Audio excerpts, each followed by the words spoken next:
Kwa hivyo mjumbe ameleta ujumbe wa Mariamu kupewa mwana mtakatifu. Nani kapeana?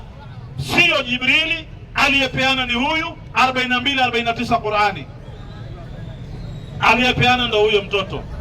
Alipeana kwa Mariamu, akapeana kwa wazazi wako wewe, akapeana kwa wazazi wangu mimi, na watoto walioko hapa walipewa kupitia wazazi wao watoto.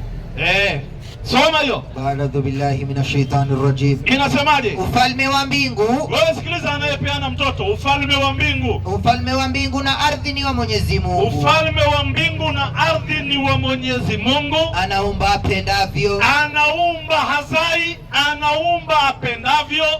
Endelea. Anampa mtakaye watoto wa kike. Ati nini? Anampa.